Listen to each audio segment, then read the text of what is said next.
अगर खाने से एनर्जी मिलती है तो ये ऑक्सीजन बेगानी शादी में दीवाना क्यों है? ऑक्सीजन लगती भी है और ऑक्सीजन नहीं भी लगती है एनर्जी लेने के लिए। इसीलिए तो हमें ज़्यादा खाना खाने की ज़रूरत पड़ती है। कोयला हो, पेट्रोल हो या डीजल हो, उसे जलाने से हमें एनर्जी मिलती कैसे है? ये जो ऑक्सीजन का ग्लूकोज से रिएक्ट करने वाली बात है, ये सरासर गलत है। हमें स्कूलों में गलत पढ़ाया गया है और केवल इसी में आखिरी में ऑक्सीजन का रोल आता है। वो क्या करता है वो आगे देखो।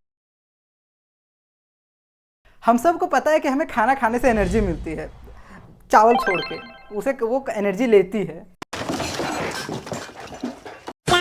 और अगर खाने से एनर्जी मिलती है तो ये ऑक्सीजन बेगानी शादी में दीवाना क्यों है? आखिरकार ये ऑक्सीजन का काम कहाँ है? खाना से अगर एनर्जी मिल रही होती तो केवल खाना ही खाते और सांस लेने की ज़रूरत क्या है हम लोगों को? इसका जवाब थोड़ा सा टेढ़ा है। मतलब ऑक्सीजन लगती भी है और ऑक्सीजन नहीं भी लगती है एनर्जी लेने के लिए। क्या? ये क्या बकरा? बिना गूगल किए इसके बारे में कमेंट्स में लिखो, देखते हैं किसका तुक्का सही बैठता है। वीडियो शुरू करने से पहले सब एक सवाल का जवाब दो कि आखिरकार किसी भी चीज़ से, फिर चाहे वो लकड़ी हो, कोयला हो, पेट्रोल हो या डीजल हो, उसे जलाने से हमें एनर्जी मिलती कैसे है? आखिर उसमें क्या होता है कि हमें वो ऊर्जा देती है? इसका आंसर आता है तो तुरंत जाओ कमेंट्स में भर दो कमेंट्स को, बाकी मैं बताता हूँ।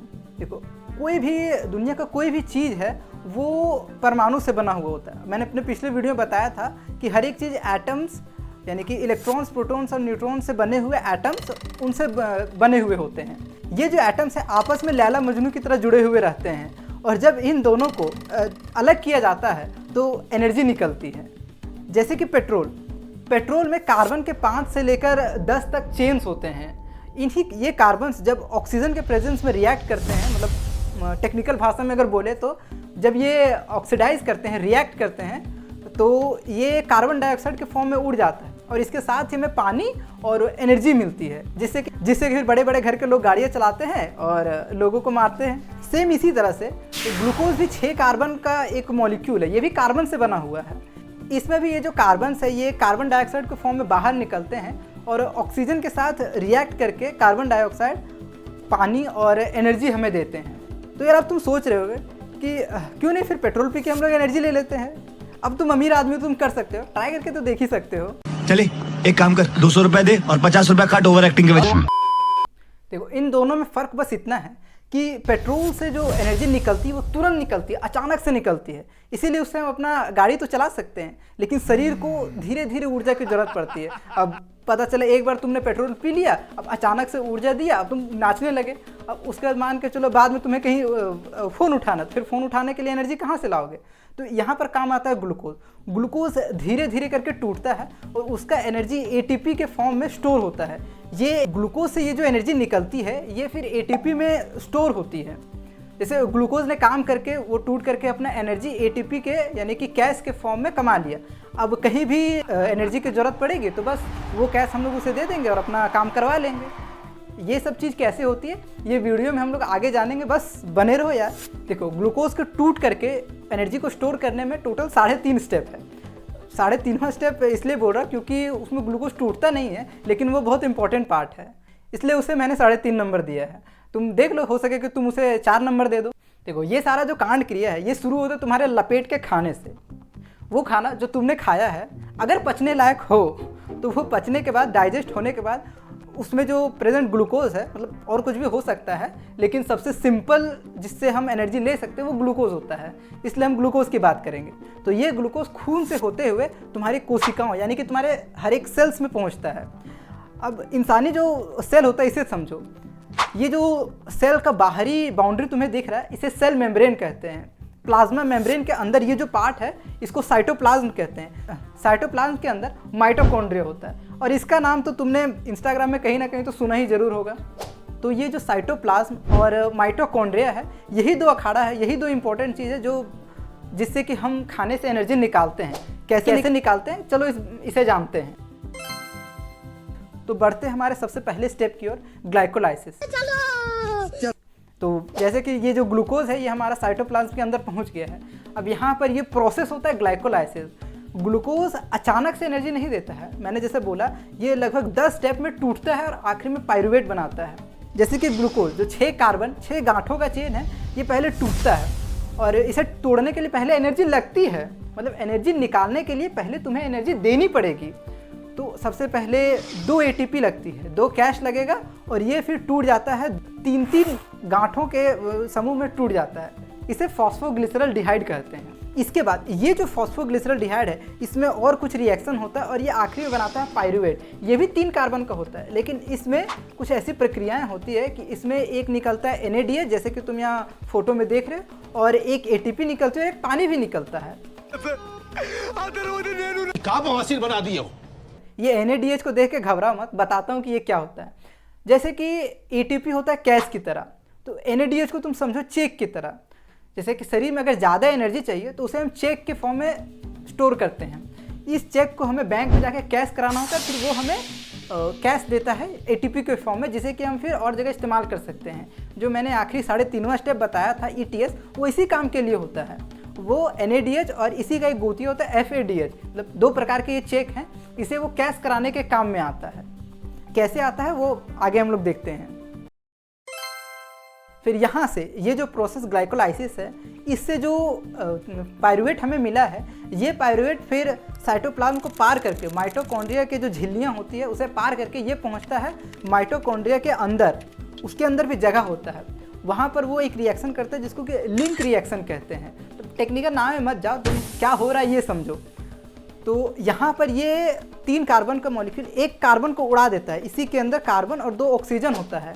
ये कार्बन और 2 ऑक्सीजन को मिला करके कार्बन डाइऑक्साइड के फॉर्म में एक कार्बन डाइऑक्साइड को उड़ा देता है और ये 2 कार्बन का मॉलिक्यूल बचता है जिसको कि एसिटाइल कोएंजाइम A कहते हैं। इस प्रोसेस में ये एक चेक यानी कि एक NADH और देता है।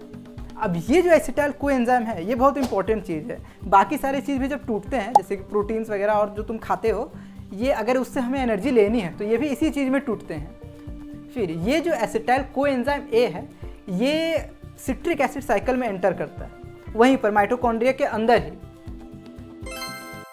ये सिट्रिक एसिड साइकिल में, जैसे कि तुम फोटो में देख सकते हो, ये सबसे पहले एक मॉलिक्यूल होता है जो कि 4 गांठों का मॉलिक्यूल रस्सी होता है। इसमें ये एसिटाइल कोएंजाइम है जो कि 2 गांठों का मॉलिक्यूल है, ये दोनों बन जाते हैं और फिर अगले कुछ स्टेप में ये 2 कार्बन उड़ा देता है, जिससे कि वापस से 4 कार्बन का मॉलिक्यूल बच जाता है, जो कि अगले इस साइकिल की तरफ फिर चलते रहता है। इस प्रोसेस में टोटल 2 कार्बन डाइऑक्साइड उड़ जाता है और एक FADH और टोटल 3 NADH और एक ATP बनता है। तो अब तक अगर तुम गौर से सोचो तो हमारे पास ग्लाइकोलाइसिस से 2 ATP और 2 NADH, लिंक रिएक्शन से 2 NADH और फिर ये सिट्रिक एसिड साइकिल से टोटल 3 NADH, 2 कार्बन डाइऑक्साइड और 2 FADH और 2 ATP मिल चुके हैं। यहाँ से ये जो कार्बन डाइऑक्साइड बना है, इसे ही तुम अपने सांस के जरिए छोड़ देते हो और बाकी सारे जो चीज़ें हैं, एनर्जी, वो अपने हमारा शरीर स्टोर कर लेता है। लेकिन यहाँ पर तुम्हारे दिमाग में एक सवाल आ रहा होगा कि यार यहाँ पर ये रामायण खत्म होने को हनुमान जी कहाँ हैं, ये ऑक्सीजन अभी तक नज़र क्यों नहीं आया है? तो यार रुको जरा, ऑक्सीजन को कुछ कहना है, जरा सुन लो उसे भी। हम आएंगे, जरूर आएंगे, हम अंतिम में आएंगे। अभी तक अगर तुम गौर से देखो तो हमारे पास जो 6 कार्बन का मॉलिक्यूल था, ये 6 वो उड़ चुका है कार्बन डाइऑक्साइड के फॉर्म में। एक लिंक रिएक्शन में उड़ गया, चूंकि 2 पाइरूवेट में टूटा था, तो एक लिंक रिएक्शन में और 2 सिट्रिक एसिड साइकिल में जो कार्बन है वो सारा 6 का 6 उड़ चुका है। केवल बचा हमारे पास ये जो एनर्जी। ये ETS क्या करता है कि जो NADH और FADH हमारे पास जो चेक हैं, उसे हम लोग कैश कराने के लिए इसका इस्तेमाल करते हैं। हम मालूम है तेरे बाप को मत सिखा। और केवल इसी में आखिरी में ऑक्सीजन का रोल आता है। वो क्या करता है वो आगे देखो। तो ये NADH और FADH बैंक जाता है, यानी कि ETS जाता है। ये होता है माइटोकॉन्ड्रिया के जो अंदर वाली झिल्ली है यहाँ पर, उसके अंदर में 5 दलाल खड़े होते हैं, मतलब 5 एजेंट्स खड़े होते हैं। ये एजेंट्स को, मतलब NADH और FADH, इन एजेंट्स को अपने इलेक्ट्रॉन्स देते हैं। इलेक्ट्रॉन्स क्या होता है ये जानने के लिए पिछले वीडियो देख लो। तो जब ये इलेक्ट्रॉन्स देता है तो ये शुरू के जो 4 एजेंट्स हैं ये पूरा एनर्जी से भर जाते हैं। जब NADH और FADH के द्वारा दिया गया इलेक्ट्रॉन्स इन एजेंट से पास होता है तो इन लोग पूरी तरह से चार्ज हो जाता है।